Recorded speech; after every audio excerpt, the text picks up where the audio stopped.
Assalamualaikum warahmatullahi wabarakatuh. Alhamdulillah, video kali ini berkaitan dengan Hani bin Yahya, di mana disinyalir sebagai agen Yahudi. Saya mengambil dari sebuah video Benteng Nusantara ya. Saya tidak ingin mengurangi apa yang disuarakan oleh Benteng Nusantara, tetapi ini pelajaran kepada kita ya. Yang jelas betapa banyaknya kuburan-kuburan palsu yang mengatasnamakan atau diatasnamakan adalah para habib. Ternyata ada agen ya, ada agen yang melacak keberadaan kuburan-kuburan keramat, kemudian diklaim sebagai kuburan mereka, sebagai nenek moyang mereka dari kalangan habaib. Ya Allah, ini sama halnya dengan penipuan, sama halnya dengan talbis iblis, karena tujuannya adalah keyakinan, yaitu memprovokasi keyakinan umat, agar keyakinan umat itu sesuai dengan yang diinginkan oleh mereka, agar keyakinan umat sebagaimana yang didesain oleh mereka. Ternyata di belakangnya itu ada agen Yahudi, yaitu Hani bin Yahya. Katanya sih, sebagaimana yang disuarakan oleh Benteng Nusantara, masih yaitu orang kepercayaan Habib Lutfi bin Yahya. Ini bawa Lutfi bin Yahya, lu jangan main-main nih. Yang tentu saja ini perlu penelusuran lebih jauh kebenaran hal ini, sehingga dapat dibuktikan kebenaran itu sebagai bentuk pembuktian yang sebenar-benarnya. Sementara bukti yang ada ini bisa kita gunakan sebagai pijakan. Jelas ini bukan datang dari Wahabi. Seandainya ini berita dari Wahabi, wah gempar Indonesia ini. Yang memberitakan adalah Aswaja sendiri. Yang memberitakan adalah kelompok mereka sendiri.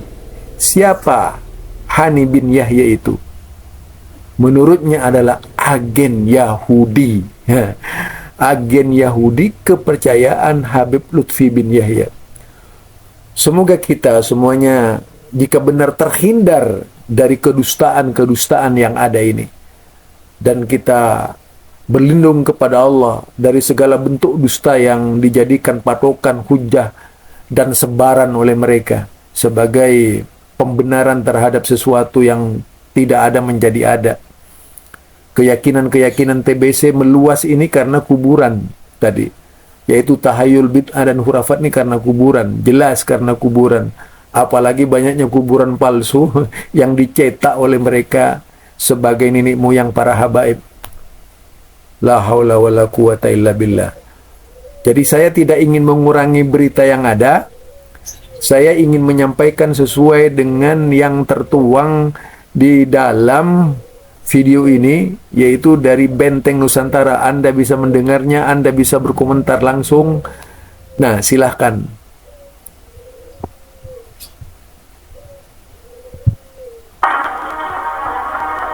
Di tengah keterkejutan dunia atas kekuatan rakyat Palestina yang berhasil membombardir kaum Zionis Israel yang selama ini menjajah mereka, kita yang di Indonesia pun dikejutkan dengan terbongkarnya sosok agen Yahudi Israel, Hani bin Yahya, seorang yang pernah tercatat sebagai pemilik arena judi sekaligus pengelolanya, yang saat ini diulamakan oleh sebagian umat Islam bangsa Indonesia.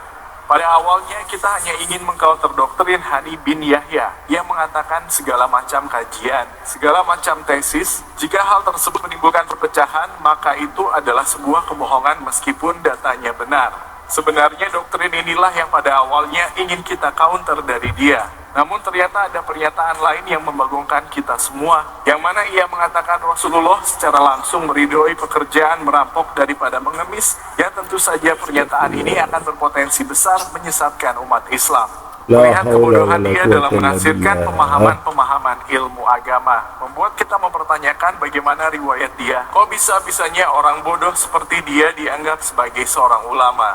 Dan tentu saja seperti biasanya, tidak butuh waktu yang lama setelah videonya viral, maka terbongkarlah siapa sebenarnya dia. Seorang yang terindikasi sebagai agen Zionis Yahudi, bahkan pernah terciduk polisi sebagai pemilik arena judi. Maka sangat pantaslah orang seperti dia akan berpotensi menyesatkan umat Islam ketika ia tiba-tiba diulamakan. Dan yang paling penting lagi, dan wajib kita waspadai sebagai bangsa pribumi, Hani bin Yahya As-Segaf adalah orang kepercayaan Lutfi bin Yahya dalam proyek pencarian makam, yang kita duga sudah pasti makam-makam tersebut akan diba'alawikan. Kita sudah lama mendengar ada desas-desus tentang adanya proyek besar kaum Habib yang mencari makam-makam tua yang tidak terawat, kemudian makam tersebut mereka jadikan sebagai makam leluhur mereka, dengan memanfaatkan Lutfi bin Yahya, orang yang dianggap oleh sebagian orang sebagai wali kasyaf, untuk memverifikasi kebenarannya. Ini bukanlah sebuah isu sampah atau fitnah belaka. Karena dalam pembicaraan Kiai Syarif beberapa waktu lalu, narasumber memiliki data yang valid bahwa sudah terdeteksi ada sekitar 300 makam di daerah Pantura yang akan menjadi target mereka. Dan fakta yang benar-benar sudah terjadi dan tidak bisa dibantah adalah penemuan makam yang ada di Semarang, yang diklaim oleh mereka sebagai makam KRT Sumodiningrat, dan diklaim pula bahwa Sumodiningrat adalah Habib Hasan bin Toha bin Yahya. Ini adalah yang paling heboh dibicarakan, karena yang diklaim adalah seorang panglima perang Mataram Islam berdarah Majapahit, sosok asli pribumi Nusantara yang diba'alawikan oleh mereka. Nasib baik Terah Mataram kini berani bersuara, sehingga masyarakat luas pun kemudian bergerak melawan perampokan sejarah yang dilakukan oleh golongan mereka. Masyarakat harus segera kita sadarkan bahwa klaim sejarah leluhur kita menggunakan makam-makam tua yang dijadikan leluhur mereka adalah bentuk penjajahan golongan mereka terhadap bangsa kita, yang mana tujuan mereka adalah menghancurkan sejarah bangsa Nusantara, kemudian diganti dengan sejarah versi mereka yang dibuat sebagai bangsa yang paling berjasa terhadap peradaban di bumi Nusantara. Pola ini sama dengan yang dilakukan oleh kaum Yahudi Israel dalam menguasai bumi Palestina, yaitu membangun makam-makam palsu atas nama leluhur mereka, sehingga bangsa Yahudi di sana bisa mengklaim tanah Palestina adalah tanah milik mereka, karena buktinya para leluhur mereka dimakamkan di sana. Ini hampir sama seperti orang Israel Yahudi ketika menjajah negara Palestina. Di kota tua Yerusalem, bahkan dekat dengan Masjidil Aqsa, sebelah timur atau depannya itu ada 500 makam palsu yang dibangun oleh para penyusup orang-orang Yahudi Israel dengan nama-nama leluhur mereka. Jika dihitung secara keseluruhan di kota tua Yerusalem tepi barat Palestina itu ribuan makam-makam buatan palsu nenek moyang mereka para Yahudi Israel. Dengan tujuan apa? Untuk mengkaburkan sejarah bahwa yang berhak mewarisi tanah di Yerusalem Raya itu adalah mereka. Inilah yang menjadi sebuah PR bagi kita semua untuk meluruskan kembali dari efek-efek negatif klaim-klaim itu untuk bangsa kita. Karena Kiai Mujahidin sebuah klaim terhadap sejarah, apalagi sejarah yang sudah mapan dari keluarga Nusantara, misalnya kuburan yang diklaim namanya dengan nama-nama tertentu yang bukan dari Nusantara, itu akan berimplikasi terhadap kesejarahan masa yang akan datang, di mana nanti akan terkaburkan antara sejarah yang sesungguhnya dengan sejarah yang terbentuk mulai hari ini, yang kemudian akan diyakini kebenarannya pada masa yang akan datang.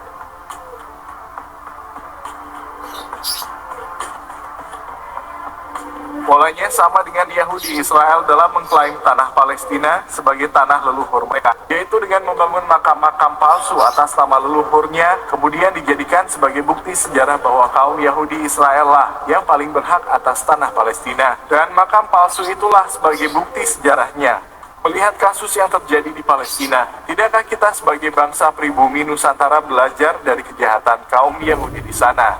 Sudah sering kali kita mengatakan, jika pemalsuan sejarah dan pemalsuan makam leluhur kita yang diklaim sebagai leluhur mereka terus kita biarkan, maka bukan tidak mungkin 100 atau 200 tahun ke depan, generasi anak cucu kita akan menjadi generasi yang benar-benar lemah secara peradaban.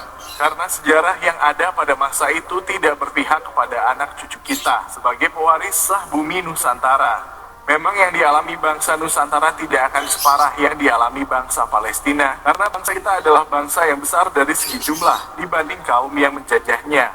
Tapi ingatlah, mereka yang ingin menjajah kita adalah kaum yang mengatasnamakan agama, ditambah lagi mereka mengklaim sebagai kaum anak keturunan Rasulullah. Dan bangsa kita sangat mudah terpedaya akan hal itu semua, sehingga mereka sangat bodoh rela menjadi budak-budaknya. Bangsa kita memang bangsa yang besar dari segi jumlah, tak sebanding dengan jumlah mereka yang ingin menjajah bangsa kita. Sehingga itulah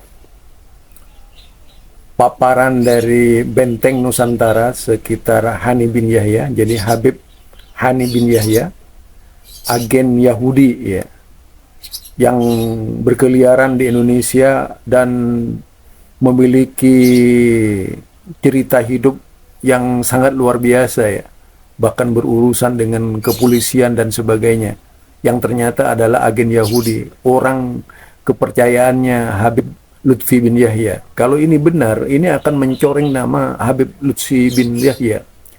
Kalau ini benar, dan seolah-olah ingin menjauhkan Habib Lutfi bin Yahya dari kepercayaan umat. Seharusnya ini segera ditindaklanjuti oleh para ahli agar tidak menimbulkan dampak yang serius di kalangan habaib, sehingga semua habib-habib nantinya bisa dituduh sebagai agen Yahudi di Indonesia. Ya, kita tidak menginginkan hal itu terjadi ya. Ini adalah sebuah penelitian yang dilakukan oleh banyak ahli, kalangannya termasuk tadi seorang kiai yang memaparkan kuburan, ada lebih 300 kuburan yang diklaim sama persisnya dengan peristiwa Yahudi katanya yang ada di mana itu, di Palestina, di Israel sana. Itu ketika mengklaim kuburan-kuburan lalu dikatakan sebagai nenek moyang mereka, sama dengan yang terjadi di Indonesia yang terbukti memang ada kuburan dari sebuah kerajaan diklaim sebagai seorang habib oleh mereka. Wah, ini mah pahit rasanya, ini pukulan keras kepada seluruh kalangan habaib. Kalau ini sampai benar-benar terjadi di Indonesia, sejarah Indonesia ini akhirnya akan menjadi sebuah sejarah yang suram, gelap ya. Seolah-olah dulunya kalau kita lihat Wahabi kalau berbicara kuburan ini digasak habis-habisan. Apalagi misalnya Wahabi yang mengungkap persoalan ini sudah pasti akan menjadi persoalan besar bagi Aswaja di Indonesia. Untungnya yang membongkar ini adalah Aswaja sendiri. Allah Subhanahu wa Ta'ala ini sangat luar biasa kepada umat Islam. Ternyata yang membongkar persoalan-persoalan seperti ini adalah Aswaja sendiri. Semoga Aswaja tetap jaya, Benteng Nusantara tetap jaya. Assalamualaikum warahmatullahi wabarakatuh.